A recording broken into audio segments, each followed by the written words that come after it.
From groundbreaking TV moments to era-defining performances and iconic music videos, today we are delivering a pop culture history lesson, and we're starting with 30 scenes that entirely shifted the television landscape as we know it.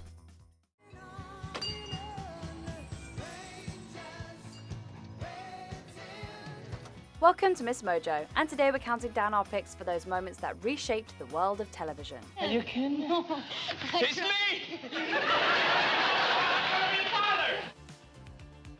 Number 30, Ross says Rachel. Friends. Obviously, this beloved 90s sitcom wasn't the first to do a will they won't they romance, but it seems like every show since Friends has shades of Ross and Rachel's arc in it. I have sexual feelings for him, but I do love him. Oh my God. Oh, why didn't you tell me? We thought you knew. We? Yeah, we all know. We talk about it all the time. Would there even be a Jim and Pam or a Janine and Gregory without them? These two had a rocky road, but for many, they didn't really become an endgame pairing until after Ross got married to another woman. Once Ross said his ex-girlfriend's name at the altar instead of his soon-to-be wife, the writing was on the wall. I, Ross. I, Ross. Take thee, Emily. Take thee, Rachel. Emily.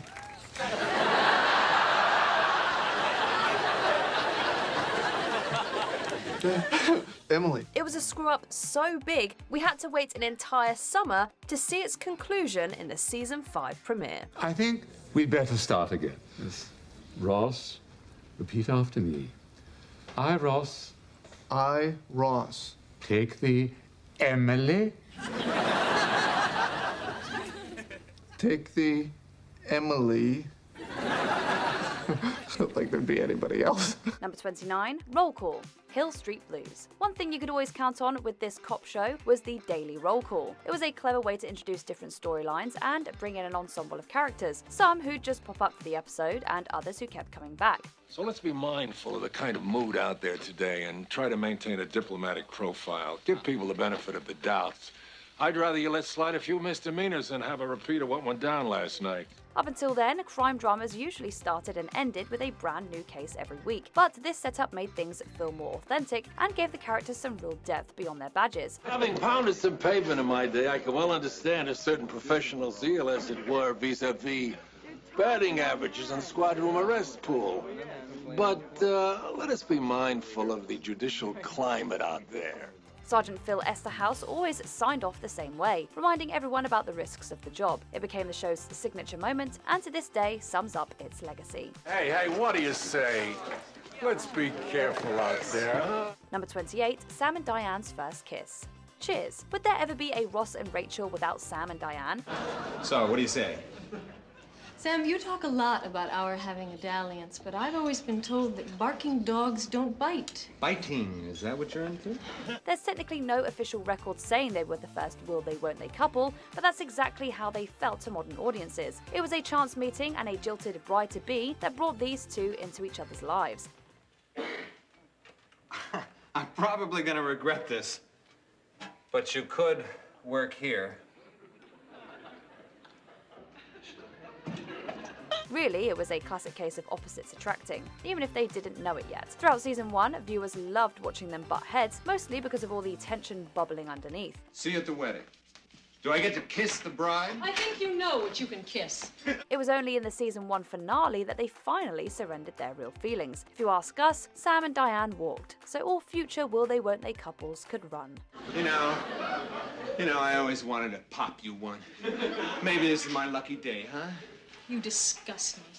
I hate you. Are you as turned on as I am? More. Number 27, Mr. Hooper's death. Sesame Street. You wouldn't necessarily expect it from a kids show, but Sesame Street has always been ahead of the curve, from making diversity a priority with its cast and crew early on, to the way it didn't talk down to its young viewers. Mr. Hooper died. He's dead. Oh, yeah, I remember. Well, I'll give it to him when he comes back.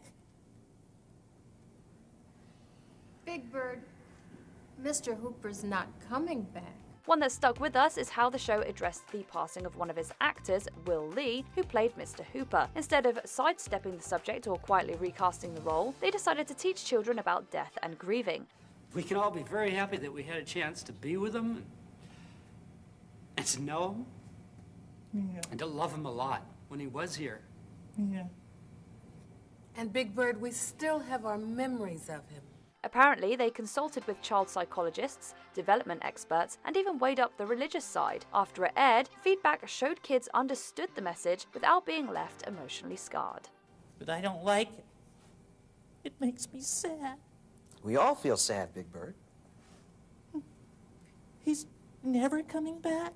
Number 26, The Doctor regenerates. Doctor Who. Just a few years into its original run, actor William Hartnell stepped away from the series due to ill health. This left the showrunners in a real bind. How do you keep Doctor Who going without a doctor? And if they recast him, how would they explain it to the audience? How are we going to survive? We would have loved to be a fly on the wall when they came up with their ingenious solution. The Doctor would simply regenerate, meaning whenever he was fatally hurt, his body could renew itself and take on a new look. Fun fact, the word regeneration wasn't actually used until the third Doctor. When a Time Lord's body wears out, he regenerates, becomes new. That is why we can live such a long time. Since then, they've kept expanding that law and even revisited the 12 regeneration rule. Okay, so you're number 12. Well, number 10 once regenerated and kept the same face. I had vanity issues at the time. 12 regenerations, Clara. I can't ever do it again. Number 25, Maude's Dilemma. Maude. During the landmark Roe vs. Wade case in the 1970s, Maude made history as the first show where the lead considers having an abortion. In this two-part storyline, 47-year-old Maude learns that she's pregnant. She then has to figure out if having a baby now fits into her life. Weren't you using the pill? No, it gives me migraines. What did you do, Mother? Cross your fingers?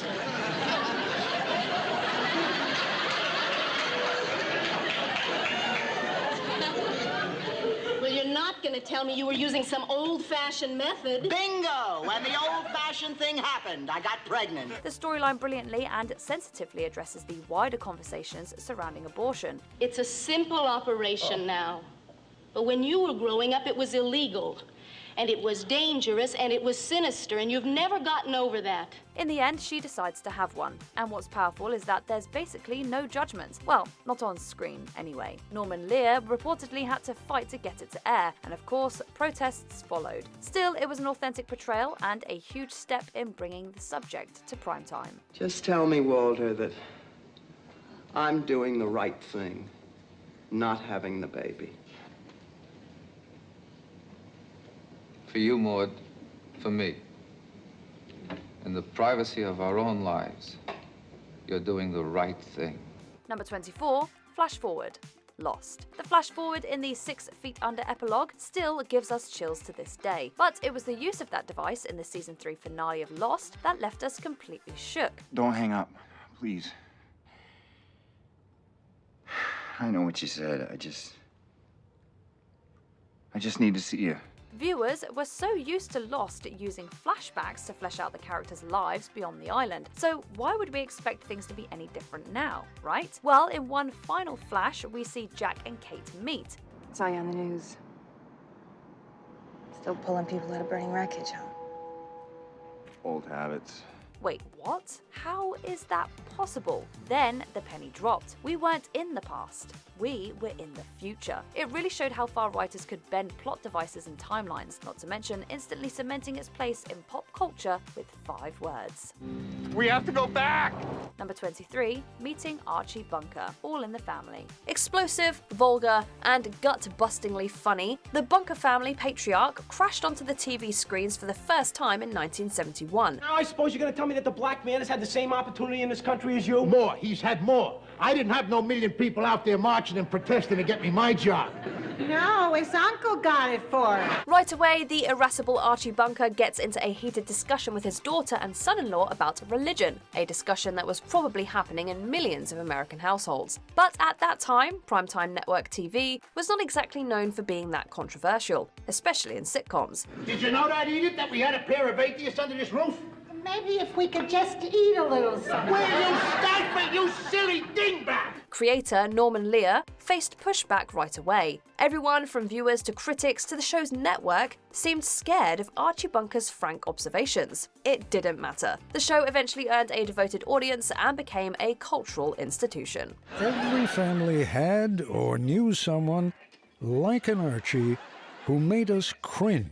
Number 22, Murphy Brown's single motherhood speech. Murphy Brown. It was already groundbreaking when Murphy decided to become a single mother. Yet this storyline drew plenty of backlash from conservatives. It doesn't help matters when primetime TV has Murphy Brown.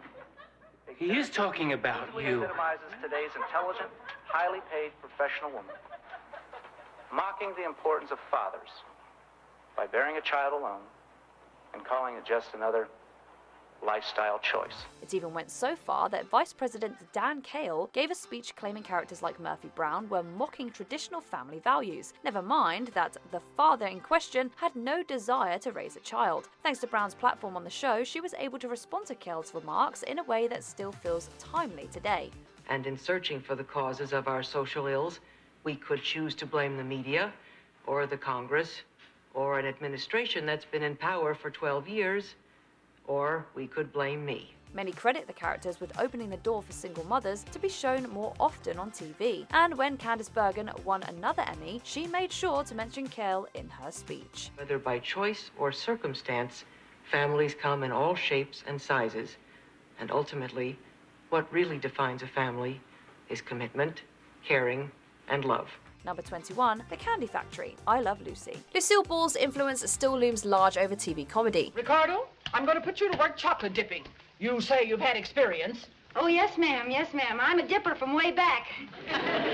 Yes? They used to call me the Big Dipper.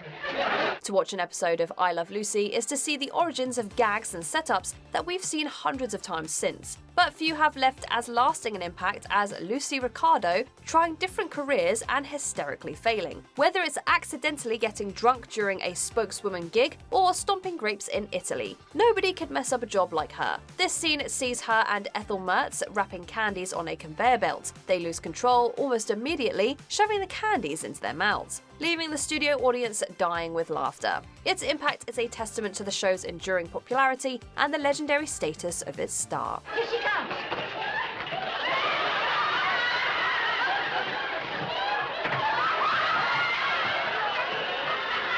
Number 20, Jumping the Shark, Happy Days. Many Happy Days fans would argue that introducing Arthur Fonzarelli, aka Fonzie, completely transformed the show. And while that's hard to dispute, the writers jumped the shark when they literally had him do just that.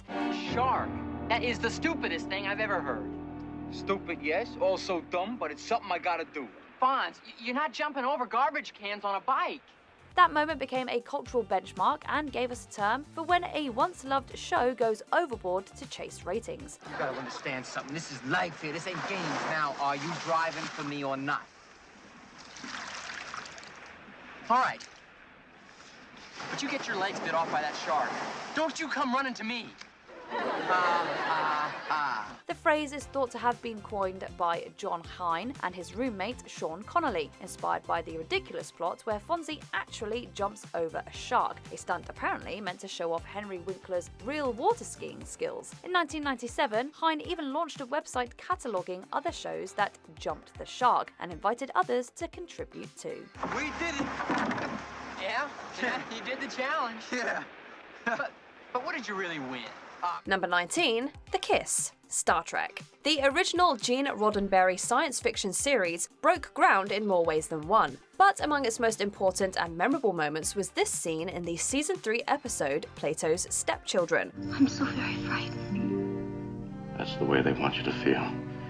Makes them think that they're alive. I know it. But I wish I could stop trembling. Captain James Kirk and Lieutenant Uhura shared a kiss under the powerful influence of a nefarious group of aliens called Platonians. Their embrace made a lot of network executives nervous. There was a reason. William Shatner was white and Nichelle Nichols was black. And this was 1968, only 1 year after interracial marriage became legal in the United States. The drama of, oh my God, a white guy's kissing a black girl on camera, wow. To me, it lacked that. Although for years it was incorrectly identified as the first interracial kiss on network television, it was probably the most famous instance on American network television up to that point. Apparently, this was the largest fan mail that Paramount had ever gotten on Star Trek for one episode. Number 18, Time Enough at Last. The Twilight Zone. From the moment it premiered in 1959, Rod Serling's twisted, bizarre and allegorical anthology series was pushing buttons and broadening the scope of television storytelling. You should thank me, really. A grown man who reads silly, ridiculous, nonsensical doggerel. This isn't doggerel. There's some very beautiful things here. The Twilight Zone soon became famous for its twist endings. One of its most enduring conclusions came at the expense of voracious reader Henry Bemis, a bookish man who is the lone survivor of a nuclear blast and manages to see the bright side. Books! All the books I'll need. All the books I'll ever want. Shelley, Shakespeare, Shaw. He finally has time to read. Then he breaks his glasses. Left completely alone and unable to see, his post-apocalyptic dream becomes a nightmare. This unforgettable climax has been referenced and parodied ever since. That's not fair. That's not fair. There was time now. Oh, it's not fair. Number 17, Don pitches The Carousel. Mad Men. This AMC period drama examines mid-century America through the eyes of men, and eventually women, who shaped the culture through advertising. The most important idea in advertising is new. Creates an itch. You simply put your product in there as a kind of calamine lotion. But he also talked about a deeper bond with the product. In the first season finale, genius ad man Don Draper manages to break our hearts and beautifully expose the show's entire thesis in one achingly brilliant scene. His pitch for the Kodak Carousel, a photo projector, includes his own family photos. It takes us to a place where we ache to go again. It simultaneously illuminates Don's failing marriage and exposes the great lie his career is based on. Even as it pulls at your heartstrings, it's making us face the reality that nostalgia, like advertising, is something that's only constructed and made to seem real. Round and around, and back home again.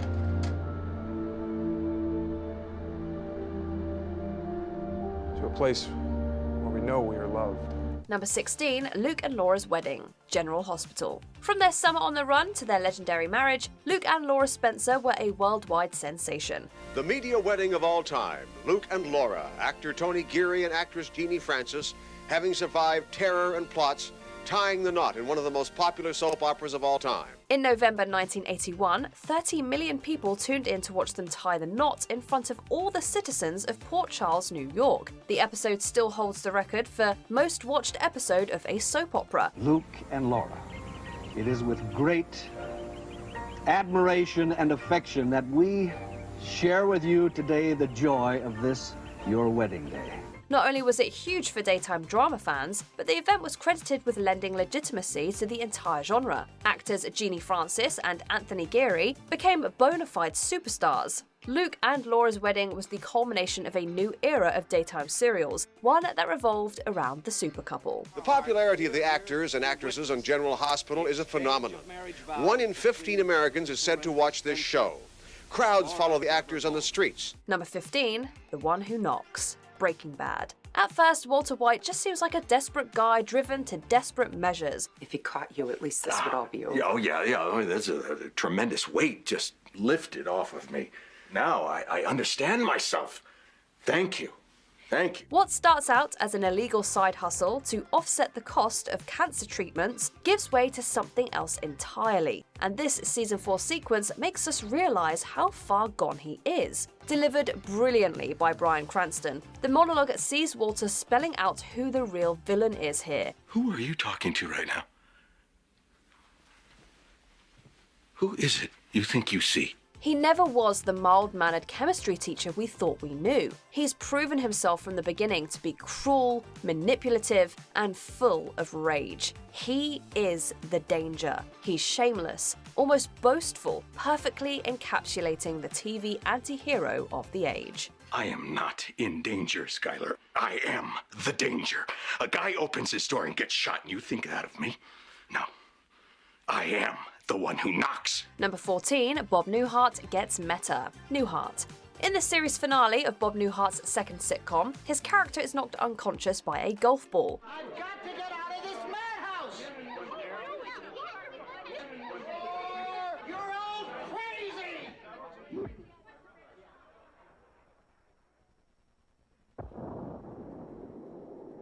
He then wakes up in the bedroom from his previous sitcom, in bed next to his former co-star Suzanne Plachette. The scene was filmed under complete secrecy, with fake endings leaked to the press to keep them from spoiling the surprise. Nothing made sense in this place. I mean, the maid was an heiress. Her husband talked in alliteration. The handyman kept missing the point of things. While Saint Elsewhere had shocked audiences with its "it was all just a dream" ending a couple of years before, Newhart took that conceit and pushed it even further. This wraparound, universal wormhole ending was insane for the time. There were these 3 woodsmen, but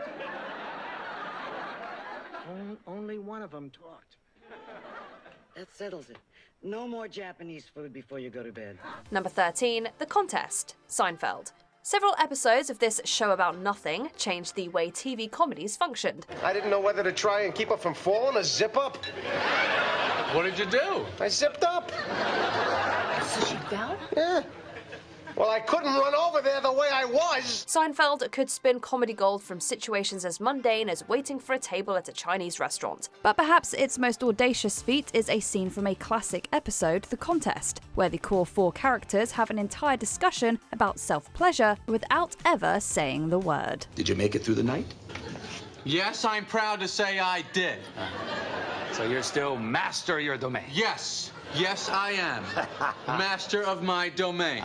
In fact, that's what makes it devastatingly funny. Instead, they resort to euphemism and innuendo that just gets more unhinged as the scene goes on. It presented a fresh, innovative way to broach offensive topics without aggravating the senses. The question is, are you still master of your domain? I'm queen of the castle.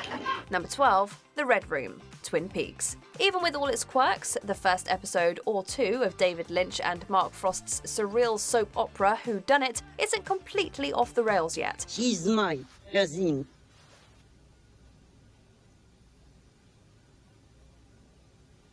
But doesn't she? Almost exactly was for farmer. It's only when FBI agent Dale Cooper first dreams of the Red Room, a sort of dimensional nexus between worlds, that the show really announces itself as one of a kind. While there, Cooper finds himself with a person who speaks cryptically and Laura Palmer, the high schooler whose murder he's come to Twin Peaks to solve. She's filled with secrets.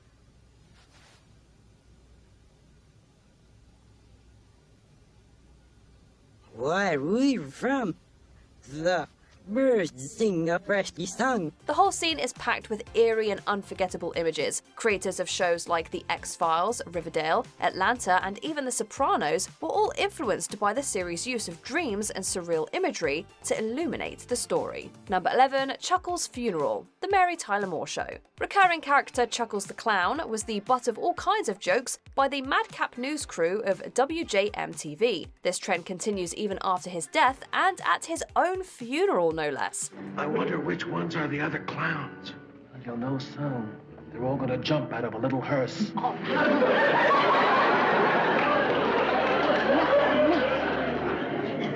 This is a funeral. A man has died. We came here to show respect, not to laugh. The writers of The Mary Tyler Moore Show won a well-deserved Emmy for this classic episode that finds an equally hilarious and profound way to deal with death and grieving. Given how absurd it all is, it's hard not to crack up alongside Mary Richards as she tries to keep it cute out of respect for poor dead Chuckles. Mr. Fee-Fi-Fo would always pick himself up.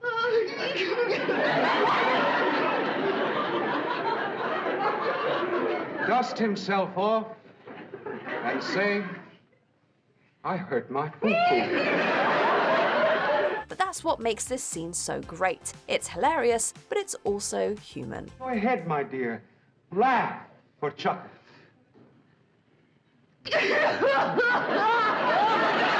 Number 10, Bill and Frank's Last Dinner, The Last of Us. One episode of this HBO adaptation of a celebrated video game had everyone talking. In a post-apocalyptic America, survivalist Bill takes in a traveler named Frank, and the two share many blissful years together. I'm old. I'm satisfied. And you were my purpose. But as Frank becomes weaker due to a progressive illness, Bill decides to spend one last day with him before Frank ends his own suffering. As they share a last meal and a glass of wine, Bill reveals they'll be dying together. From an objective point of view,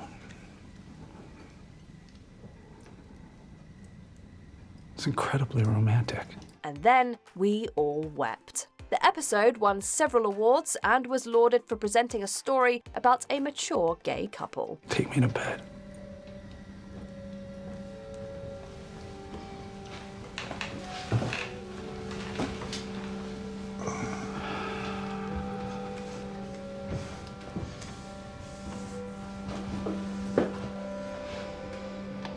Number 9, Kimball catches the one-armed man, The Fugitive. For 4 seasons, TV viewers watched as Dr. Richard Kimball was wrongfully convicted of murdering his wife and evaded police to find the killer for himself. For the first time, I feel I'm really close to something. It had to happen someday. You knew that. I'm sorry. You just ran out of time. Then, after 4 seasons, the unthinkable happened. He actually caught the one-armed man, the shadowy figure truly responsible for her death. Yeah, I killed her. Now I'm gonna kill you. Won't have to worry about you again no more. After years of running, Kimball can finally walk free. This was so huge for the era because this was a time when TV storytelling just wasn't taken seriously. It was almost unheard of for a show to have a proper conclusion in its series finale. The Fugitive paved the way for episodic stories that had a complete arc. You saved my life. You confessed up there for what it's worth. I'm afraid you'll know what that's worth. Number 8, Sammy's Visit, All in the Family. We've already talked about Archie Bunker's impact, but now let's talk about the episode Sammy's Visit. In it, Sammy Davis Jr. stops by after leaving his briefcase in Archie's cab. Archie's thrilled to have him over, but that doesn't stop him from making his usual off-color remarks. If God had meant us to be together, he'd have put us together. Well, look what he's done. He put you over in Africa, he put the rest of us in all the white countries.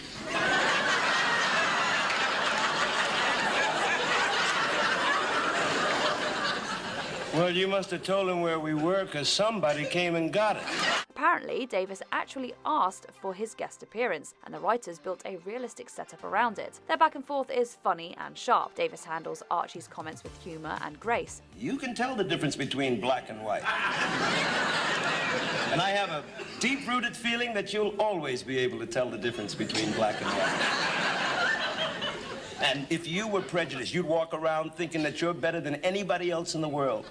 But I can honestly say, having spent these marvelous moments with you, you ain't better than anybody. But the moment that steals the show comes at the end, when Davis totally disarms Archie with a kiss. It's a perfect, funny, and quietly powerful moment that turned into a classic piece of TV history. Now on 3, okay? 1, 2, 3.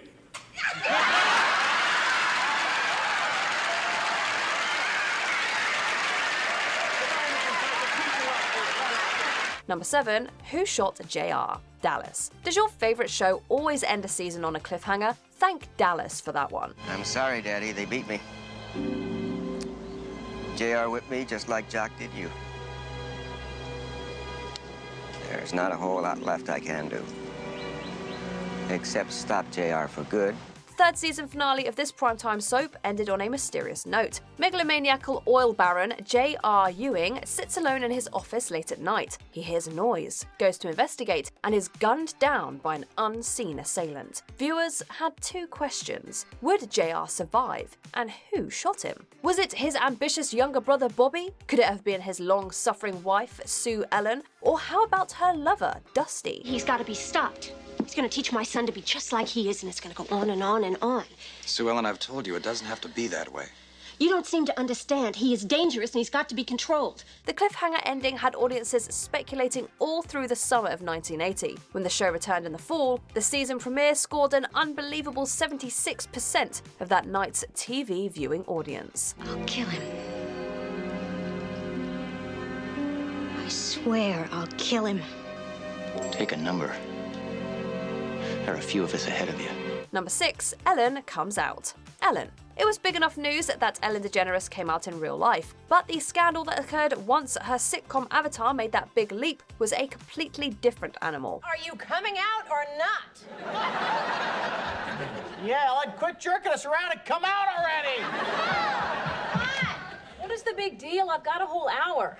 The two-part puppy episode from 1997 was an auspicious event. Not only did it include guest stars Laura Dern and Oprah Winfrey, it was the very first time a main character on a series came out as gay midway through its run. When Ellen's character made her announcement over the airport intercom, it was to the cheers of a studio audience. Public reaction was not as joyous. I'm 35 years old. I'm so afraid to tell people. I mean, Susan, I'm gay. Advertisers and special interest groups trashed the show. Ellen only lasted one more season, and DeGeneres and Dern both faced career repercussions as a result. You were punished as well. You didn't work for a year just because you were on that show. Yeah. And you're not even gay, but people thought you were gay. Yes. Number 5, Kunta Kinte's name, Roots. Based on the 1976 novel by Alex Haley, this ABC miniseries was the first mainstream American TV project to delve into the horrors of slavery. There's no riverbank. Where's the Earth? The Earth is gone. The miniseries made the brilliant decision to cast familiar white actors in the roles of slave owners and antebellum racists to draw its audience in. Over 30 million people watched the second episode, which comes to a climax with Kunta Kinte refusing to answer to the name Toby, given to him by the slave owner who's purchased him. No, that's your African name. Must've give you a new name. Must've say, you name Toby.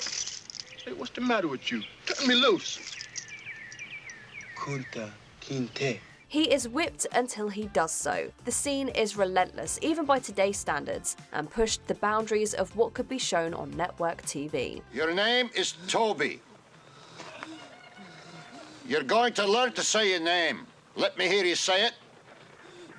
What's your name? Kunta Kinte. Number 4, the final scene, The Sopranos. In the 2000s, there may have been more viewing options than ever before, but HBO's mob-centered masterpiece was appointment television. Over 11 million people tuned in to see how Tony Soprano's story would end. Onion rings. Best of the state, as far as I'm concerned. Facing unprecedented threats to his underworld empire, the crime kingpin of New Jersey sits down to dinner with his family as Journey's Don't Stop Believing plays on the jukebox. A feeling of unease creeps in. After 6 seasons, we realize that any person in this restaurant could be an assassin.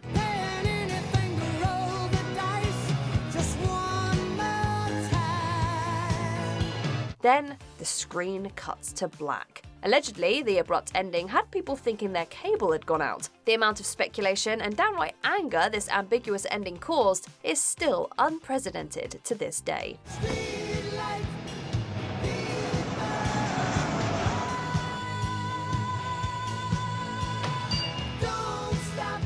Number 3, The Red Wedding, Game of Thrones. If this fantasy epic taught us anything, it's that you can't get too attached to anyone. I've given you meat and wine and music, but I haven't shown you the hospitality you deserve. Even the show's main characters aren't safe. 2 seasons after Ned Stark was beheaded for treason, his widow and eldest son and heir befell one of the most violent fates in all of TV history. In a flash, Catelyn Stark, Robb Stark, his pregnant wife Talisa, and their retinue of partisans are slaughtered by Walder Frey's party.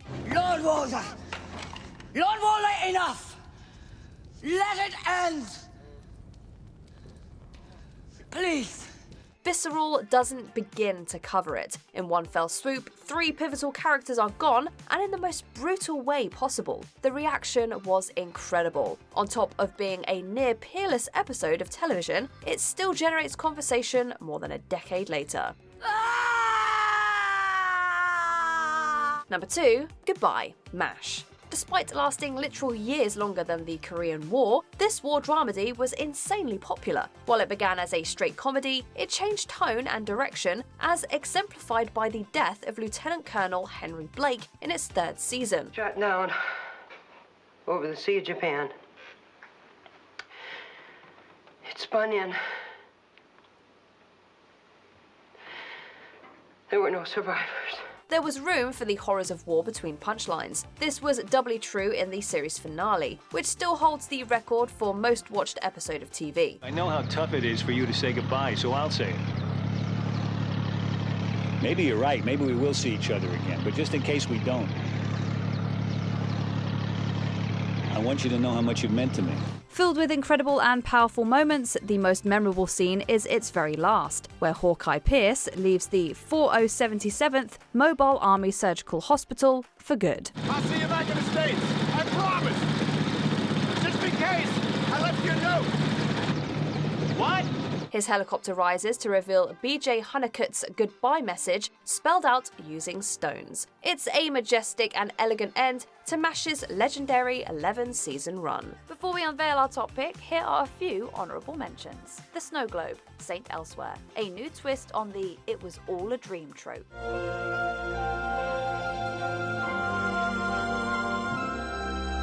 The Body, Buffy the Vampire Slayer, a touching and real exploration of grief. Good as new. Oh, Buffy, thank God you found me. Monica and Chandler's relationship, Friends. This was a relationship for the fans, created by the fans. But the way the audience reacted, we realized there's more to this, and we need to pay attention. Kunta Kinte's birth, Roots. A powerful image for a hopeful future. Kunta Kinte. Behold, the only thing greater than yourself. The Moldavian Wedding Massacre, Dynasty. It became the series' highest-rated cliffhanger season finale. Now repeat after me. With this ring, I thee wed. Number 1, Lucy is enceinte. I love Lucy. It might be hard to imagine now, but there was a time when showing a pregnant woman on TV, or even saying the word pregnant, was a big no-no. What did the doctor say? Ethel, we're going to have a baby. We are? Oh, isn't that wonderful? I never had a baby before. Lucy wasn't the first pregnant character on screen. That was Mary Kay Stearns back in the 40s. But when Lucille Ball became pregnant in real life, CBS agreed to include it. Just not say it. I heard you sing a number called We're Having a Baby, My Baby and Me. If you will sing it for us now, it will be my way of breaking the news to him. That's why the episode's called Lucy is enceinte. Funnily enough, the next episode does use pregnant in the title. Anyway, the writers found clever ways around this, and it actually turned out to be really sweet. We're having a baby, my baby and me. Fun fact, Lucy's on-screen birth aired the same day as her real-life one, and brought in 44 million viewers. What do you think is the biggest landmark scene in TV history? Every year in film, one performance rises above the rest. So here now are the standout turns that own their year and left the biggest mark on the big screen. You want to know how I got these scars? Welcome to MsMojo, and today we're counting down our picks for the top 25 performances of each year, 2000 to 2024. I wish I could shield you from the knowledge that you did what you did, but your sister is dead! For this list, we're looking at cinema's finest performances from each year of the 21st century thus far. What's your favorite performance of the past 25 years? 2000, Christian Bale, American Psycho. 2000 was a year of transformative performances. Tom Hanks gained 50 pounds only to lose the weight as Chuck Noland in Castaway. Well done! Well done! However, Christian Bale perhaps went through the most startling evolution. Sure, Bale is a good-looking guy like Patrick Bateman is. Just as Bateman has his unnerving body care ritual, though, Bale fully committed to getting the Bateman look down, even having his teeth capped. Physical appearance aside, Bale seemed an unlikely candidate to play an axe-murdering psychopath at the time, being best known for his childhood roles in movies like Newsies. Bale changed our perception of him here, balancing dark humor, terror, and extreme narcissism in a riveting performance. Author Bret Easton Ellis thought his book was unfilmable. It might have been without Bale. But they should, because it's not just about the pleasures of conformity and the importance of trends. It's also a personal statement about the band itself. Hey, Paul! 2001, Halle Berry, Monsters Ball. Only 2 years after portraying the first African-American to be nominated for the Best Actress Oscar, Dorothy Dandridge, Halle Berry became the first woman of color to win in this category. Ironically, there was a point where Berry feared Monsters Ball would end her career due in part to the risque subject matter. It's a very passionate, but very kind of explicit Very scene. explicit, and I thought if people don't get it, you know, this will be bad. Yeah. Yet Berry felt she had to take the role. Her risks paid off with one of the most devastating and resilient performances we've ever seen. Every time it looks like Berry's Letitia has been through the worst, another catastrophic storm awaits. You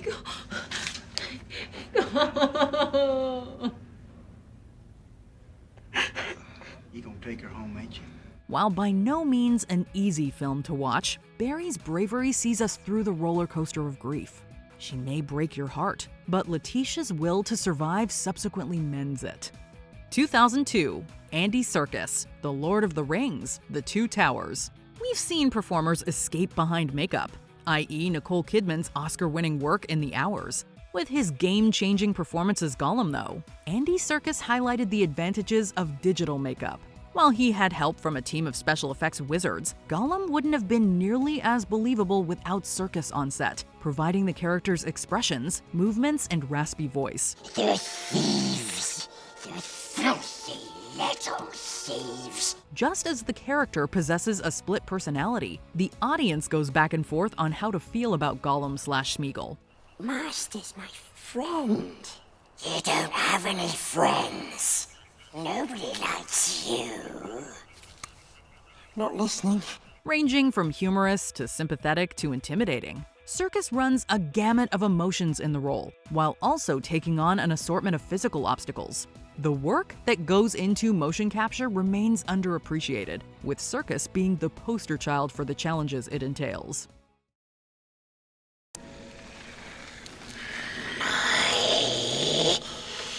Precious! 2003, Charlize Theron, Monster. I didn't want to die thinking that maybe he could have loved me. So I killed him. I shot him, all right? Unrecognizable is a word that gets tossed around a lot when it comes to biopic performances, almost to the point that it's become a cliche. In the case of Charlize Theron as Eileen Wuornos, though, few other words do it justice. There's so much more to Theron's transformation than the uncanny prosthetics and 30 pounds she gained. She gets inside Wuornos' head, unearthing what made her a monster. In doing so, Theron also finds Wuornos' humanity, although not to the point where we're willing to forgive the atrocities she committed. Theron got into character by traveling through Wuornos' old stomping grounds of Daytona, Florida with director Patty Jenkins, who knew there was only one person who could tackle this demanding part. If you could forgive me for... Because I don't know if I can forgive myself. 2004, Jamie Foxx, Ray. There have been so many music biopics over the past couple of decades that they're starting to blend into each other. Yet Jamie Foxx's turn as Ray Charles still rises above all others as the gold standard. I'm singing about my feelings for you, about how I love you. What could be more natural than that? Although Foxx was dubbed for the film's singing portions, everything behind the piano is all him. This is even more impressive considering that Foxx glued his eyes closed, making him blind for much of the shoot. Foxx only got to meet the real Charles once. Playing the blues on separate pianos, Charles gave Foxx his seal of approval, saying, quote, "The kid's got it." Charles died shortly before the film's release, with Fox's Best Actor winning performance serving as the perfect tribute to the legend and the man. Baby, when I walk out that door, I walk out alone in the dark. I'm trying to do something that ain't nobody ever done in music and business. But I can't do it if I'm alone everywhere I go. 2005, Philip Seymour Hoffman, Capote. For years, Philip Seymour Hoffman was often listed among character actors who might not be household names, despite always turning in reliable performances. That all changed with Capote, which propelled Hoffman to A-lister status. This is my work, Perry. I'm working. And when you want to tell me what I need to hear, you let me know. Truman Capote was such an over-the-top persona that it would be easy for any portrayal to feel like a caricature. While Hoffman gets Capote's mannerisms and accent down, his goal wasn't to deliver a spot-on impression. The true challenge was expressing the author's, quote, vitality and the nuances. The result is a more layered portrait than some might have anticipated. Hoffman's Capote is confident, but lonely, insecure, and regretful underneath, sacrificing part of his soul for his art. After you've seen the film, you will never look at Hoffman or Capote the same way again. I did everything I could. Okay. 2006, Kate Winslet, Little Children. Jennifer Hudson made a show-stopping acting debut in Dreamgirls, but Kate Winslet topped herself in Little Children. Sarah Pierce is trapped in a loveless marriage and boring suburban life. Something inside Sarah is awakened when she meets a hunky fellow parent named Brad.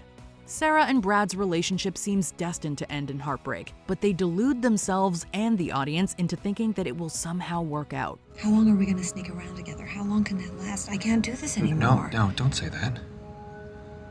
As long as I know that we're going to have this. Have what?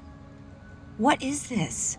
Some might call Sarah a feminist. Others might call her reckless. Either way, we empathize with Sarah's desire for something more out of life. In the end, the most Sarah can do is be a dedicated mother, hoping that her daughter's life will be more fulfilled. Winslet has arguably never been more compelling to watch on screen.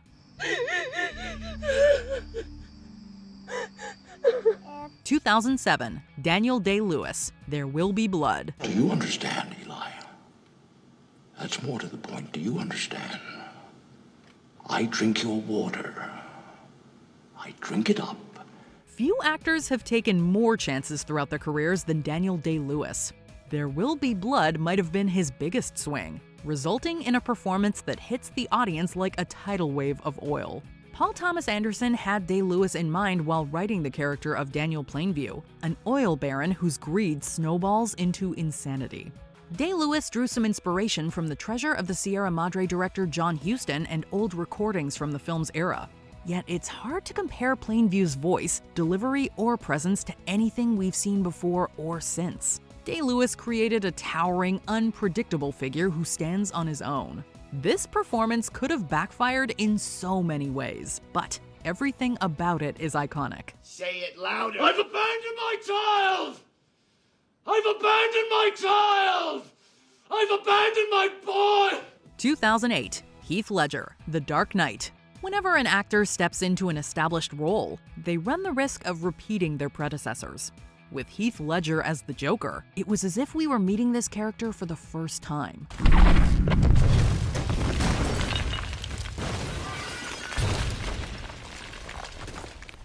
Ledger originally auditioned to play the Dark Knight in Batman Begins.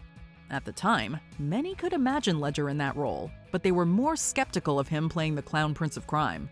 The second Ledger takes off his mask and delivers his first line, any doubts are swept away by a haunting, transcendent, and darkly humorous performance. I believe whatever doesn't kill you simply makes you stranger. We've seen others come close to capturing what Ledger achieved with the character, but his portrayal was truly lightning in a bottle, winning a posthumous Academy Award. Well, you look nervous. Is it the scars? You want to know how I got them? 2009, Christoph Waltz, Inglourious Bastards. Inglourious Bastards is one of Quentin Tarantino's best, but he almost didn't have the courage to make it. This is due to the character of Hans Landa, a role he thought might be unplayable. He nearly pulled the plug on the film until he auditioned Christoph Waltz, who wasn't widely known outside of Europe. Ooh, that's a bingo. Is that the way you say it? That's a bingo. The embodiment of Nazi evil, the audience is horrified whenever Landa walks onto the screen. Yet Waltz is such a scene stealer that we also get excited. Behind his charm, wit, and unique way of saying bingo, every fiber of Landa is callous. Landa relishes in every maniacal action he commits with smiling glee, seemingly being a step ahead of everyone. You can't always predict what a bastard will do next, however. Are you mad? What have you done? I made a deal with you, General, for that man's life! 2010, Natalie Portman, Black Swan. To watch Black Swan, you need to mentally prepare yourself. Not just because of the more graphic moments, but because Natalie Portman's performance is so emotionally draining. Just want to be perfect. You what? Want to be perfect. Every second Portman is on screen, we can sense everything she threw into this role. From the nearly 20-pound weight loss, to the 6 months of ballet training, to the emotional turmoil that Nina conveys. To an extent, the role mirrors Portman's career. Just as Nina must transform from innocent white swan to seductive black swan, Portman strove to mature out of her child star days with more daring roles. Nina was the boldest part she could have asked for. She's a vision of perfection in the role, which reminds us that such perfection can come at a price. What did you do? What did you do? What? 2011, Octavia Spencer, The Help. In 1997, Octavia Spencer moved to LA at the suggestion of Tate Taylor. About a decade and a half later, Taylor directed Spencer to an Oscar-winning performance. By this point, Spencer had already popped up in numerous movies and shows. With her funny, empathetic, and fearless portrayal of Minnie Jackson, though, more audiences came to see what a versatile talent Spencer is. What law's gonna say you got to be nice to your maid? You don't have to do this now, Minnie. You damn right I don't. You two give me heart palpitations. Minnie has the guts to do to her employers what most people in her shoes would only fantasize about. However, Minnie still struggles to summon the strength to leave her abusive husband, finding courage in an unlikely friendship. Spencer was offered similar parts after The Help, but she felt she had already played, quote, the best damn maid role written, inspiring her to pursue new horizons. We ought to burn the chicken a little. Minnie don't burn chicken. 2012, Joaquin Phoenix, The Master. There was a period in Joaquin Phoenix's career when he seemed lost and confused. This was largely because people didn't realize he was shooting a mockumentary called I'm Still Here. After playing such a warped version of himself, it's fitting that Phoenix's next part would be Freddie Quell, a wandering soul desperately seeking guidance. Tell me why you're not with her if you love her so much. I told her I'd come back, and I never went back, and now I gotta get back to her. Why don't you go back? I don't know. Why don't you go I don't know! Freddie seemingly finds what he's been looking for in a cult helmed by an enigmatic leader. From the Navy to Lancaster Dodd, Freddie has spent much of his life following others. We're left to ask if Freddie can ever be his own master. For that matter, can any of us? In any case, Phoenix is a master of the screen, commanding every scene he's in with an unpredictable allure. And I'm not in it. I'm not in it. Window, and I can leave anytime I want. But I choose not to. I choose to stay here. 2013, Leonardo DiCaprio, The Wolf of Wall Street. As happy as we were to see Matthew McConaughey win an Oscar for his hard-hitting performance in Dallas Buyers Club, we'd argue that that year's Best Actor was Leonardo DiCaprio as Jordan Belfort. DiCaprio's portrayal of the titular wolf demonstrates that there's really no line between your average Wall Street hotshot and a fraternity brother. Every waking moment is a crazy party, making you feel so invincible that consequences appear non-existent. Look, I know you're not following what I'm saying anyway, right? That's okay, that doesn't matter. The real question is this: was all this legal? This makes the fall from the top all the more brutal, but you never doubt that Jordan would do it all again in a heartbeat. Belfort requires a performer who can act privileged enough to despise, yet charismatic to the point that we can't look away. DiCaprio sells the performance, along with this pen. Sell me this pen. 2014, Jake Gyllenhaal, Nightcrawler. Not every actor deservingly wins an Oscar like J.K. Simmons for Whiplash. You never earned anything. God, you are a self-righteous prick. Jake Gyllenhaal shockingly wasn't even nominated for his chilling work in Nightcrawler. Gyllenhaal created a villain for the ages in Lou Bloom, a con artist who, as far as we're concerned, has no past. We know nothing about who he was before the film's events. He's almost like an alien who fell out of the sky. He may look human and talk like one, albeit in an unnervingly calm manner. What he lacks is the basic human emotion of empathy, something that isn't required in the stringer profession. In place of compassion, Lou compensates with ambition, not letting anyone or anything stand in his way of getting what he wants. You filmed him dying. Hey, that's what I do. It's my job. I like to say that if you're seeing me, you're having the worst day of your life. 2015, Cate Blanchett, Carol. Show, don't tell. It's a fundamental rule of storytelling, yet one that many filmmakers neglect to follow. With Cate Blanchett's Carol, almost everything is on the surface, requiring the audience and Rooney Mara's Therese to read between the lines. I mean, I want to ask you things, but I'm not sure that you want that. Ask me things, please. When Carol leaves behind her gloves at the store where Therese works, one could see it as an innocent mistake. It's truly an invitation to further explore the chemistry between the two. Given the 1950s period and Carol's marital status, the subtlest codes have to speak a mile a minute. When Carol and Therese finally express their love, it's as satisfying as it is romantic. I love you. Blanchett is mysterious, exquisite, and devastating as a woman navigating romance, parenting, divorce, and social status in a trialing time. 2016, Mahershala Ali, Moonlight. Appearances can be deceiving. Mahershala Ali's Juan is a drug dealer, so obviously he's a bad guy, right? Well, he is contributing to the crack epidemic, not only hurting his customers, but their loved ones as well. When Juan meets the neglected Chiron, however, he shows his true colors. At some point, you gotta decide for yourself who you're gonna be. Can't let nobody make that decision for you. He emerges as the father that Chiron never had, trying to provide stability and send him down the right path. Had Juan been raised in another environment, his tender side might have been embraced. Instead, Juan must play the role he was born into to survive, even though he'll still likely die young. Ali brings warmth to the character, who wishes to do right by Chiron. But can this compensate for his other actions? You gotta know right now. Alright? Not yet. 2017, Frances McDormand, 3 billboards outside Ebbing, Missouri. We live in frustrating times, and perhaps no modern character better epitomizes these feelings than Frances McDormand's Mildred Hayes. You ain't trying to make me believe in reincarnation or something, are you? Because you're pretty, but you ain't her.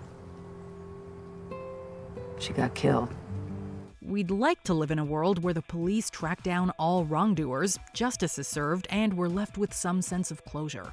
It's not always that simple, as is the case with the unsolved murder of Mildred's teenage daughter. Mildred just wants answers, but she only hits roadblocks around every turn. With the world against her, Mildred's rebelling turns into anarchy. It does little to help her cause, but McDormand helps us to understand that Mildred feels as if she has nowhere else to go. All she has left is the illusion of control, which she will reach for no matter what the consequences. At least I had a day of hoping, and that's more than I've had for a while. 2018, Toni Collette, Hereditary. Performances in horror movies often go overlooked by the Academy, hence why Toni Collette infamously was not nominated for Hereditary. While this Ari Aster film includes supernatural elements like covens and demonic possession, it also organically incorporates real-world horrors like fatal accidents, sudden loss, and the realization that your mother might have been happier if you were never born. I never wanted to be your mother. This is where Collette shines the most, playing a parent overcome with grief, resentment, and the walls of sanity crumbling around her. When Collette does take on a more monstrous form, her screen presence is as disturbing as anything we've experienced this century so far. I love you, Steve. I love you so much. Collette manages to be the most sympathetic and scariest character, a feat we haven't quite seen since Regan in The Exorcist. 2019, Renee Zellweger, Judy. Everybody has their troubles, and I've had mine. I probably had everybody else's too. This biopic is about Judy Garland, but parallels can also be drawn to Renee Zellweger's career. Like Garland, Zellweger was one of the industry's biggest stars for years until suddenly disappearing from the limelight. Their Hollywood hiatuses might have been backed by different reasons, but Garland and Zellweger were presented with the same question: is there any coming back? Especially given how this industry treats women of certain ages? Somewhere over the rainbow. Garland's life ended in tragedy, leaving us to wonder what could have been. Zellweger not only came back, but she returned on the highest note possible with a performance that explores Garland's demons while paying tribute to her. Between Zellweger and Joaquin Phoenix and Joker, this year's lead acting races were virtually locked up come Oscar time. 2020, Carey Mulligan, Promising Young Woman.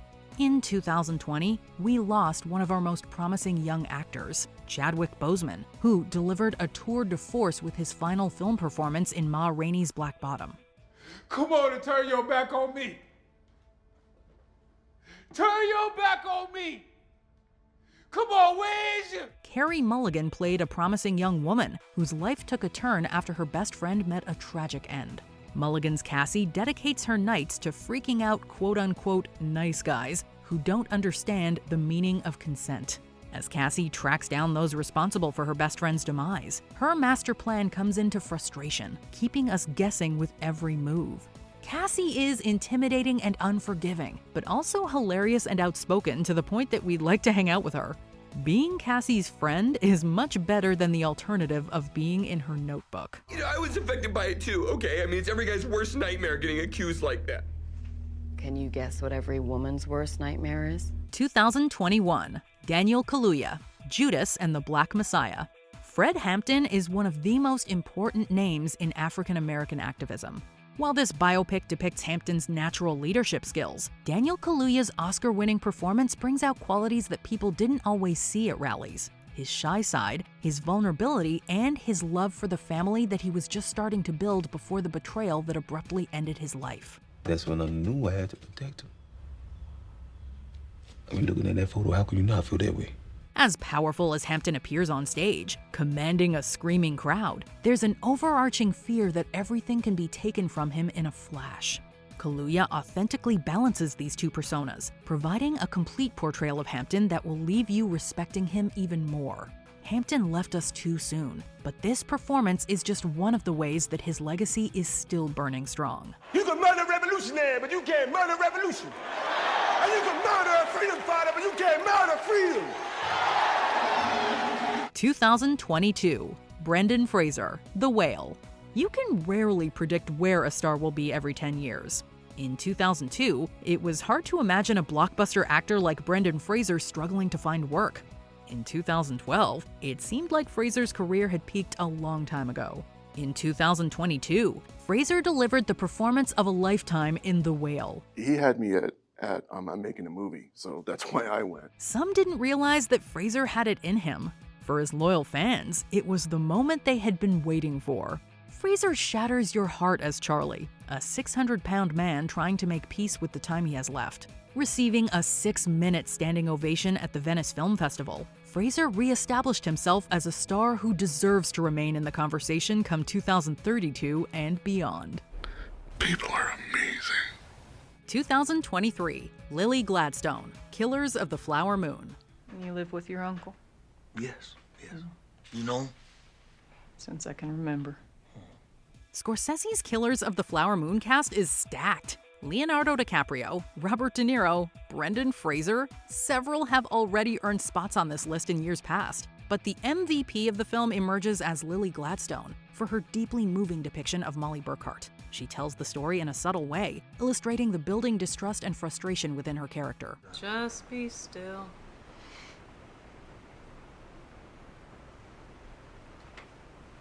Even when she's slowed down with poison, she still manages to pull us in. A lot of the heavy lifting comes from the turmoil she's experiencing, and she captures every emotion with perfect nuance. Gladstone won a number of awards for the incredible portrayal, namely the Golden Globe for Best Actress in a Motion Picture Drama. This made her the first Indigenous woman to hold the award, a distinction that adds credibility to just how impactful her performance is. This is an historic win. It doesn't belong to just me. I'm holding it right now. I'm holding it with all of my beautiful sisters. 2024, Mikey Madison, Honora. Stay jealous, honey. Jealousy is a disease. Remember that, Diamond? Mikey Madison's Oscar-winning performance in Honora is enthralling because she effectively becomes the character. She perfectly subverts the hooker with a heart of gold trope established in films like Pretty Woman. Rather than reveling in her new fortunes, she maintains a self-sufficient edge in order to offer a more realistic take on her character's transformation. As if the audience is one of her clients, we're mesmerized by Madison's commitment to portraying Annie, Brooklyn accent and all. No, what is good? Yeah, thank you. The way Annie so coldly slips in and out of the lifestyle she's always known feels sincere because Madison provides a breadth of history to the young woman, plenty of which was never explicitly told to the viewer. Our ability to truly connect with and know Annie is a testament to Madison's spectacular work. Yeah, you had fun? Music videos aren't just promos. They're sometimes cultural statements, artistic breakthroughs, or mini-movies that reshape the industry. And here now are the greatest ones of all time.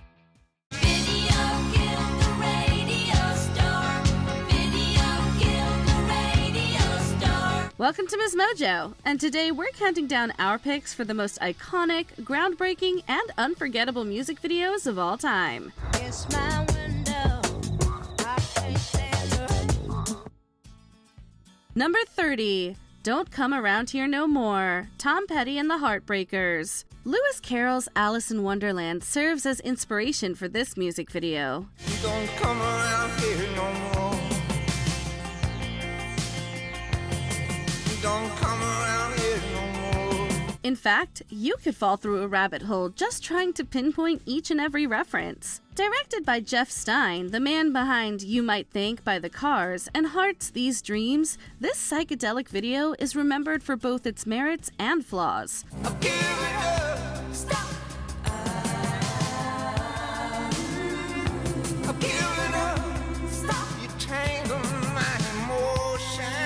On one hand, it's a trippy masterpiece, but on the other, we don't remember the part where Alice becomes the Tea Party. Needless to say, that part was met with plenty of backlash. Even so, the video became an MTV fan favorite and even scored a few noms at the 1985 VMAs, winning for Best Special Effects.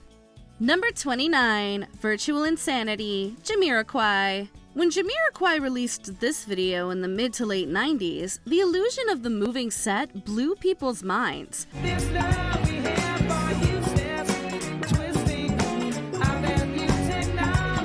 Frontman JK had an idea of how he wanted the video to look, but it was director Jonathan Glazer who took the concept to the next level. Amazingly, it wasn't as high-tech as you might think. It mostly involved putting set elements on wheels and having people carefully coordinate what moved and when. I got to the set and there's about, 50 people there, and I can hear north, north fast, west slow, south quickly.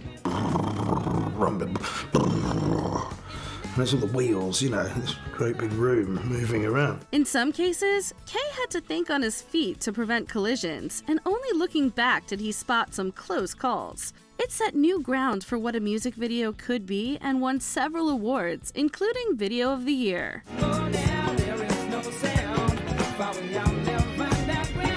Number 28, Ashes to Ashes, David Bowie. Co-directed by Bowie and David Mallet, they spared no expense, and they had the receipts to prove it. At the time, this was the most expensive music video ever made, and it's still one of the priciest. Don't say it's true. The concept is surreal and dreamlike, full of unsettling imagery that paints a vivid story. Paintbox, a then cutting-edge graphics program, was used to give the colors an almost otherworldly feel. Ashes to ash and fun to fuck it. We know Major Tom's a junkie. In Unlike most videos that put the artist's stage presence front and center, Bowie used this one to share a message through all kinds of weird, uncomfortable yet gripping symbolism. No wonder it's still remembered as a groundbreaking moment in music video history.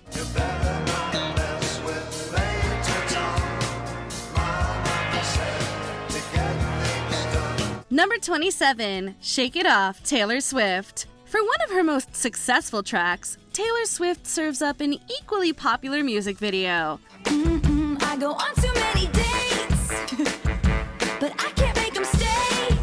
The visuals utilize a variety of film and cultural references to entice viewers. There's also tons of dancing from Swift, gleefully self-aware and having loads of fun throughout.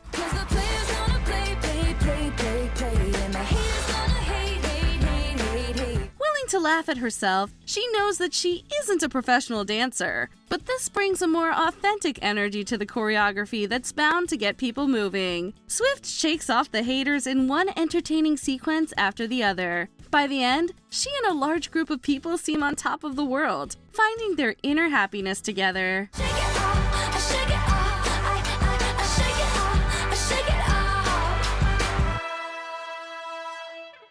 Number 26, Buddy Holly, Weezer. Sending a boost of nostalgia to Happy Days fans, the music video for Buddy Holly transports viewers to Arnold's Drive-In.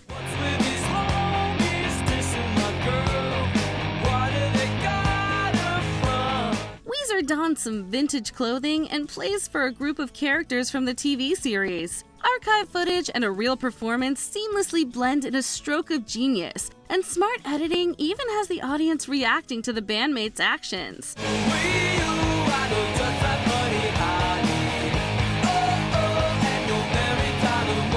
The final sequence with Fonzie dancing feels like the perfect ending for a tribute to the classic sitcom. To top it all off, Al Molinaro makes a cameo as the lovable restaurant owner. Number 25, Chandelier, Sia. Sia famously preferred to maintain a level of anonymity. So while she decided to stay out of the spotlight here, she served from the helm behind the scenes instead.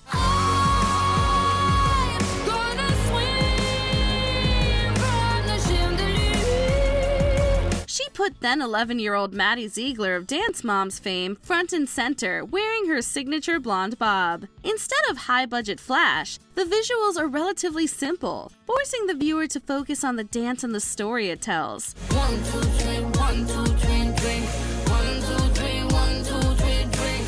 Going back till I lose God. Indeed, Ryan Heffington's choreography and Ziegler's performance were widely applauded by critics and fans alike. The video blew up, taking 7th place in the top 10 most watched of the year, and it's kept its hold on fans ever since.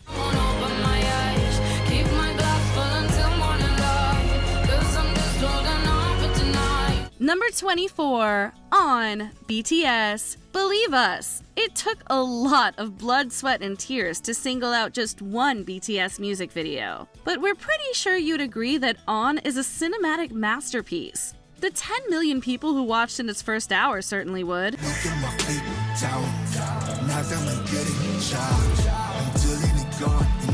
The visuals nod to everything from The Lion King and Game of Thrones to The Handmaid's Tale, The Chronicles of Narnia, and more. It plays like an Easter egg hunt of clever details, and apparently, BTS was right there with fans, trying to decipher what much of it meant.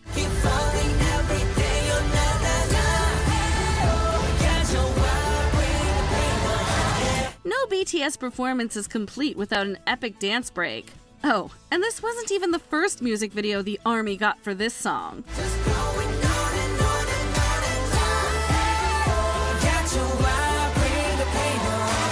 Number 23, Waterfalls, TLC. An MTV classic in its day, Waterfalls is both a memorable and important video for the 1990s.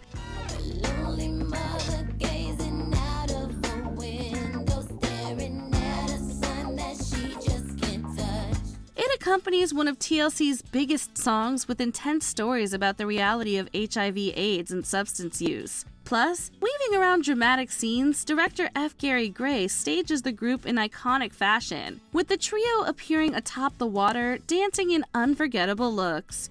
Don't go chasing waterfalls.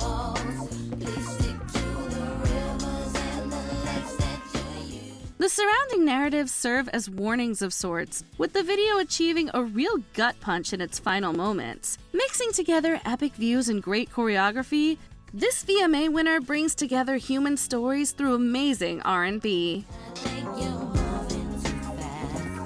Number 22, Hungry Like the Wolf, Duran Duran. When the MTV era exploded into the music world, Duran Duran saw the potential to go big on a global stage. In touch with the ground, I'm on the hunt, I'm after you. They used their Rio album to take full advantage, and Hungry Like the Wolf is a prime example. The group had this Indiana Jones-esque idea for the video, which they filmed during a layover in Sri Lanka on their way to Australia. You feel my heat, I'm just a moment behind.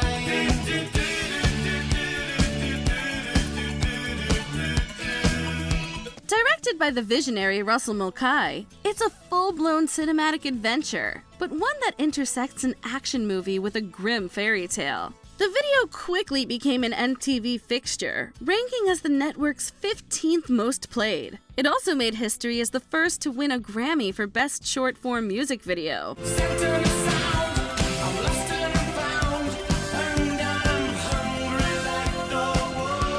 Number 21, Gangnam Style, Psy. With firecracker intensity, Psy immediately lights up this classic K-pop music video, creating more than a few indelible images.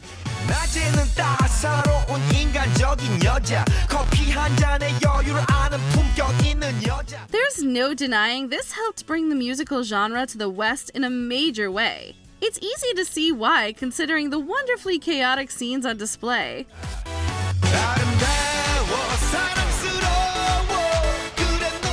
The singer appears in various locations, sporting his signature shades and a galloping dance that's unforgettable.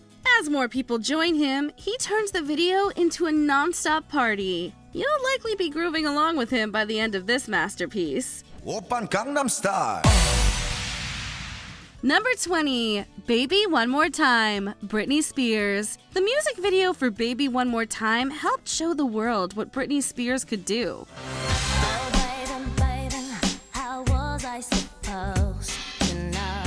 Depicted in a school setting, she notably dons a uniform and dances down the hallway with nothing short of complete confidence. The indelible images practically changed the performer's career overnight, setting the stage for other great videos like Oops, I Did It Again.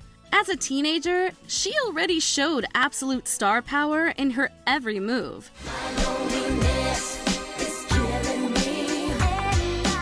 She later changes locations a few times with even more choreography you won't soon forget. The foundational work that was put into this project exemplifies the reason Spears has since become a pop icon.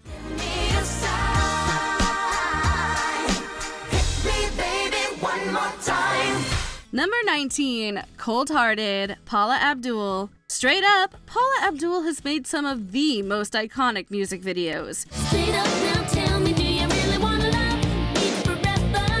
Oh, oh, oh. Or am I caught in a hit and run? She's taken inspiration from movies like Anchors Away and all that jazz. Her video for Cold Hearted is actually based on the Take Off With Us number from The Ladder and shows Abdul and her dancers giving a dynamic, high-charged performance for a group of executives who clearly weren't ready. Anytime he needs it, but you turn your back and then he's up and running with the crowd. Before she was a pop star, she was already a big-name choreographer, and this video showcases her talent through a tight, complex routine. It's strong, sensual, and confident, mixing jazz, commercial, and even some floor work that might have been risque for its time. Still, she owns every second of it. He's a cold-hearted snake. Look into his eyes. Uh-oh, he's been telling lies. Number 18, Hurt, Johnny Cash. Covering 9 Inch Nails, Johnny Cash brings all of his baggage to this iconic version of Hurt. I hurt myself today. This music video captures an older Cash sitting before a banquet as he contemplates existence. Including archive footage of his life, the story takes viewers on an emotional journey through his past. He also receives a visit from his wife June, who who's seen lovingly looking at him. What have I become? These moments combine, creating a stirring portrait of a man and his complex legacy. As the final edits come together, the series of quick shots feel deeply personal. It's ultimately a moving eulogy for an artist that persevered and changed music. I would find a way. Number 17, Freedom 90, George Michael. As we saw with Sia earlier, George Michael decided that he didn't want to be in the spotlight for this one. He had tired of it.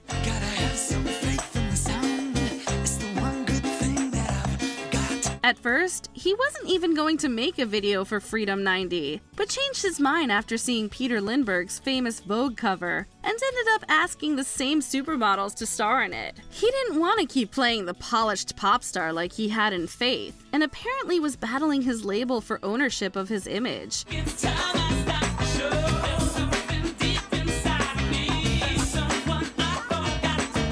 This was his way of demanding freedom. Between the models, the message, and David Fincher directing, it turned into something huge, a battle cry for artistic liberation.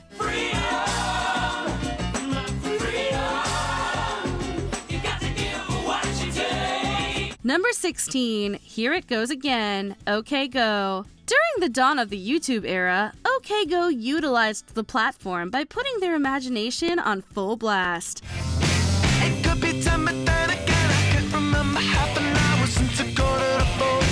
Their inventive video trades traditional choreography for an impressive ride on some well-placed treadmills. Everything takes place in one camera shot, making the execution all the more impressive. They even throw in some cool maneuvers, upping the stakes. Swapping treadmills and jumping around, the band members work really hard to turn the exercise equipment into a dance floor. It's ultimately a timeless video that still works long after its original run as a viral sensation. Number 15, Smells Like Teen Spirit, Nirvana. Gathering for a pep rally, Nirvana gives this atmospheric video a timeless edge. The trio revs up the crowd with their iconic track, and by the end, the students in the gym have turned the sequence into a riot. Kurt Cobain's vocals call the audience to a revolution of sorts that feel like a metaphor for the greater grunge movement.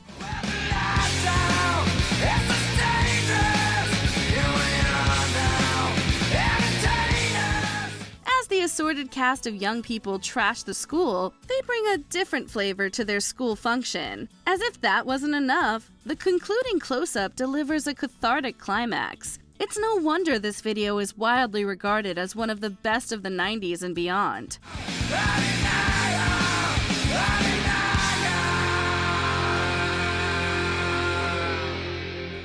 Number 14, Money for Nothing, Dire Straits. These days, it takes a lot to wow us with special effects, but back then, Dire Straits easily grabbed attention as one of the first to use CGI characters in a music video. Look at them yo-yos, that's the way you do it. You play the guitar on the MTV. What makes the video's success even more remarkable is that the band used this new groundbreaking tech to essentially poke fun at the artists created by the MTV era. That's partly why it's a little rough around the edges, even for the time. I should have learned to play the guitar.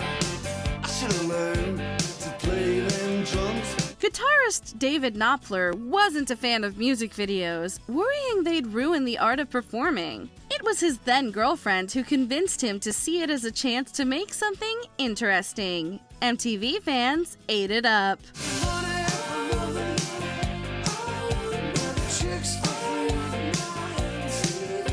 Number 13, Sabotage, Beastie Boys. With the energy of 20 Red Bulls, Sabotage launches out of a cannon in its first couple seconds.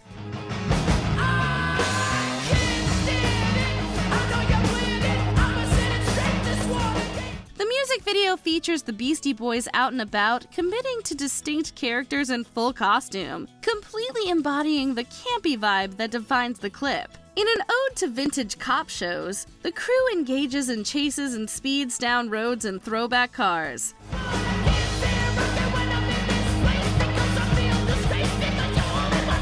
Whether they're doing their own stunts or using a dummy, we're unable to look away. It's Spike Jonze bringing out the irreverent side of 3 band members, and the result is a classic 1990s video.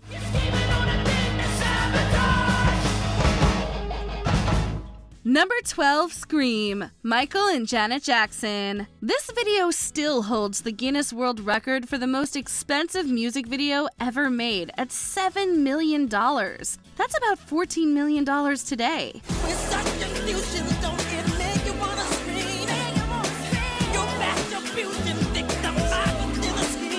But when you look at the scale of the set design, the effects, and the camera work, you can tell it was made for pop royalty. The concept was a direct reaction to the intense tabloid pressure MJ was under at the time. The spaceship was his way of expressing the urge to leave it all behind.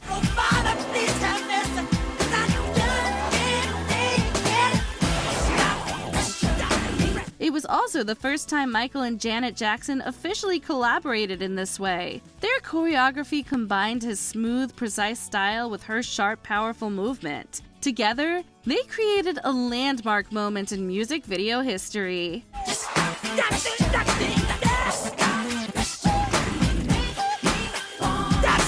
Number 11, November Rain, Guns N' Roses. Among the more famous videos of its kind, November Rain showcases the last days of rock excess before the alternative takeover.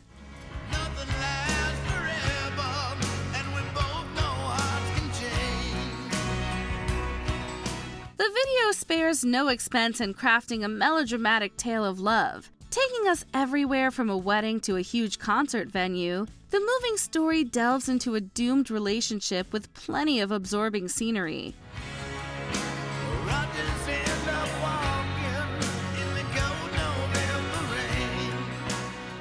We also get to watch the band rock out in between the plot. In perhaps the most epic moment, Slash plays a wicked guitar solo in a series of sweeping shots. The ending funeral, for its part, intercuts with the group's performance in a slickly edited sequence. It all comes together to create something unforgettable.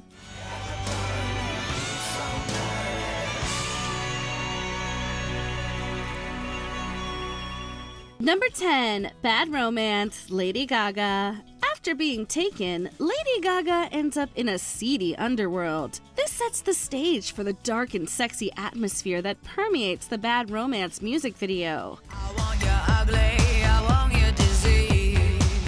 Of course, you can't have a Gaga video without great outfits. Along with incredible costumes and set design, the artist and multiple dancers move their way through a series of memorable sequences. Gaga also takes down her captor in a startling moment near the end, capping off a gripping plot where the singer regains control of her life.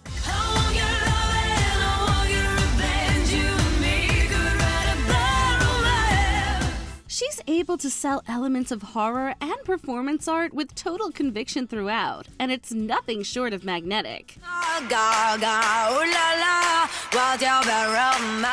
Number 9, Weapon of Choice, Fatboy Slim featuring Bootsy Collins. Christopher Walken's mere presence makes everything much more entertaining. With that in mind, the video for Weapon of Choice is already a winner.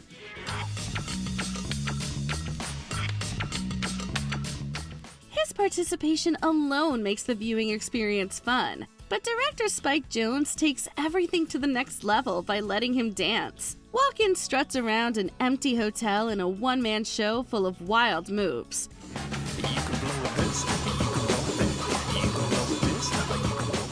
He even takes flight in a dramatic finale, sending the entire concept into lovably fantastical territory. The star seems to be having a blast through it all in a wonderful showcase of his talents.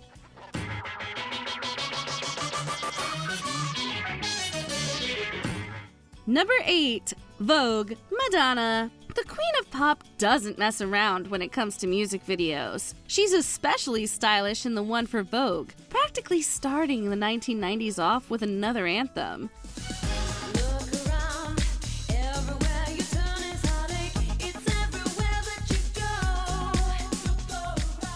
This time, she pays tribute to the ballroom scene in New York City. Complete with memorable dance moves, this fashionable concept helped show people everything the movement has to offer. She does it all with a self-assured performance and hugely memorable outfits. Greta Garbo, Anne Monroe, Dietrich and DiMaggio, Marlon Brando, Jimmy Dean. All these years later, these designs and the central dance are still referenced.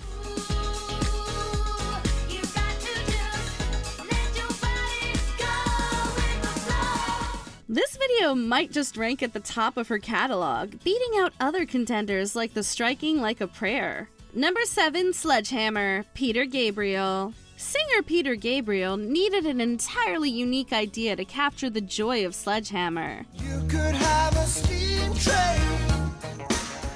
The resulting music video meticulously uses a series of techniques, crafting a work of genius. Gabriel sings along as the scenery around him changes beautifully. From riding a roller coaster to his head morphing, he endures all kinds of changes during this exciting ride.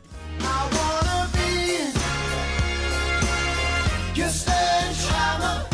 Through filming, Gabriel had to spend hours underneath glass while the video was pieced together. Some of the final moments even have the performer grooving to the beat with backup dancers. If you ask us, the intense work was all worth it.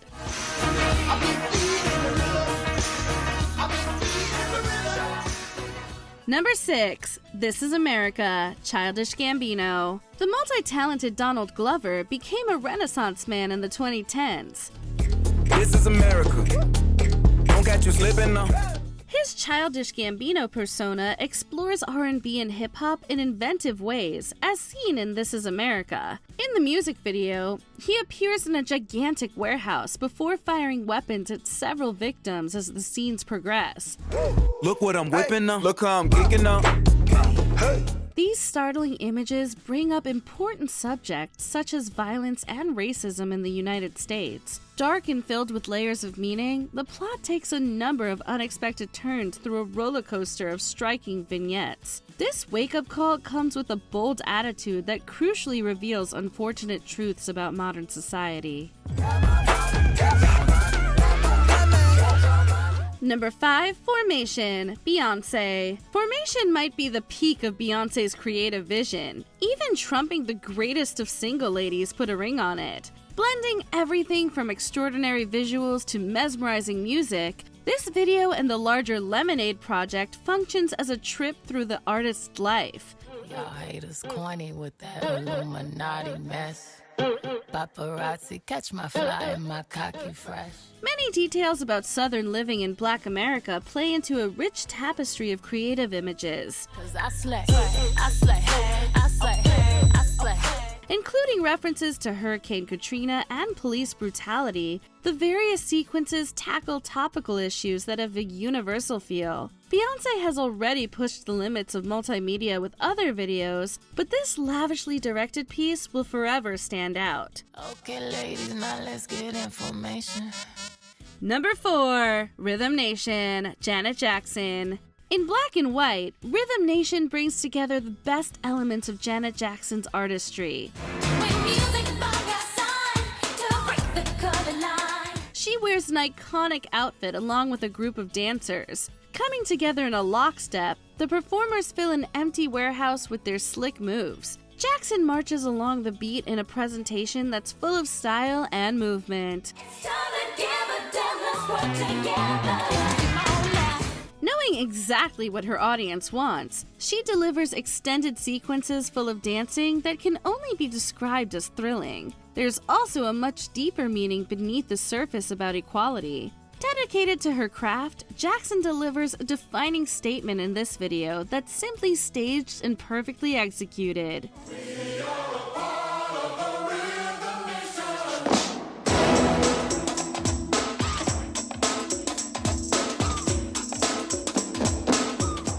Number 3, Bohemian Rhapsody, Queen. Considered an important piece of music video history, Queen's Bohemian Rhapsody contains some of the band's most artistic flourishes. Is this the real life? Is this just fantasy? Caught in a landslide. Though escape from reality. Open your eyes, look up to the skies and see. The beginning features a callback to their second album's cover with an impressive formation. With sharp lighting and staging, the scene transitions into Freddie Mercury's famous piano performance. Just killed a man. Throughout the video, the band members each get time to shine. From Brian May's guitar solo to the group's harmonies, the talent on display is second to none. The hard rock section and outro for their parts reveal the star power of Mercury in particular. By the time the video ends, we know we've witnessed something historic.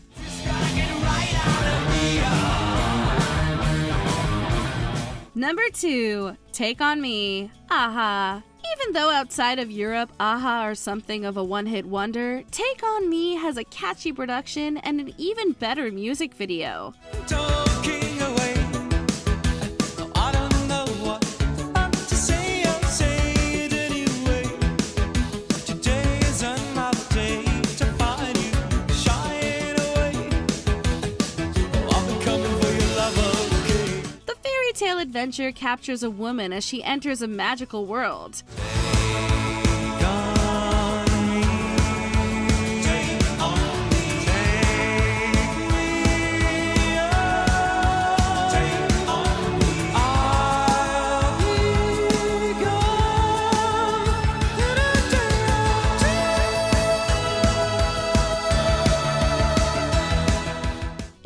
Some impressive animation, the fantasy really takes off when some villains go after her and singer Morton Harkett. The entire story mixes live-action scenes with experimental visuals through an imaginative concept. While it's been many years since its release, the rotoscoping work still wows today. After all, it was among the groundbreaking videos of the 1980s, never failing to inspire audiences.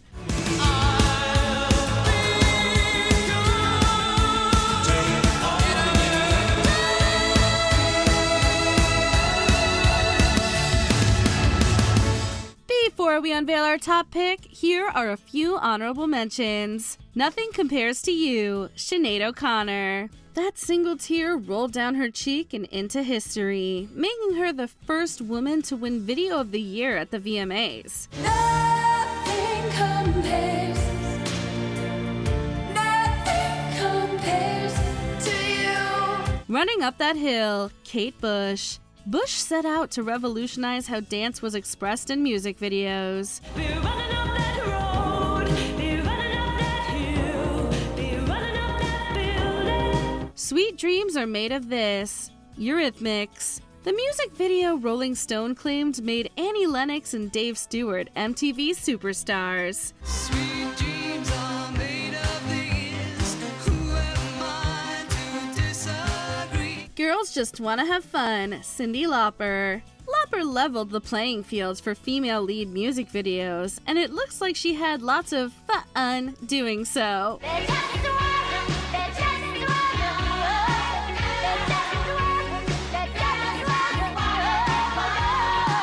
Kiss, Prince and the Revolution. Bow down, we have a prince among men in our presence. Women now, girls, rule my world. Sit there, rule my world. Number 1, Thriller, Michael Jackson. In what feels like its own film, Thriller is much greater than your average music video, with the scale and production value of a cinematic experience. It's close to midnight. Something evil's lurking in the dark. Under the moonlight, you see a sight that almost stops your heart. You try to scream, but terror takes the sound before you make it. And you start to freeze, and so it looks you right between the eyes. You're paralyzed. Michael Jackson and his love interest go to the movies, later encountering zombies in the real world. Jackson's dramatic transformation into the undead ends up being surprisingly terrifying. After he joins his Walker comrades, they dance out some of the most famous choreography ever.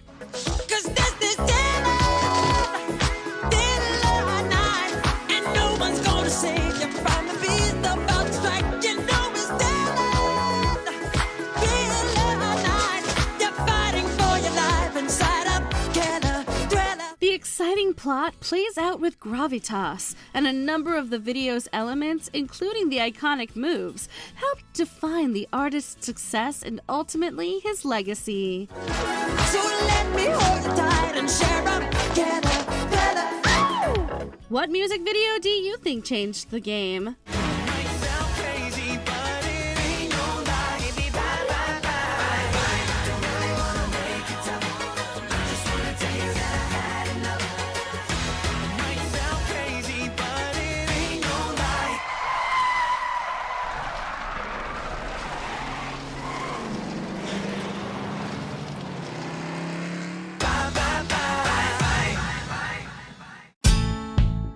Thanks for joining us on this journey through some TV, movie, and music history. I've been Matt for MsMojo, and I'll see you next time.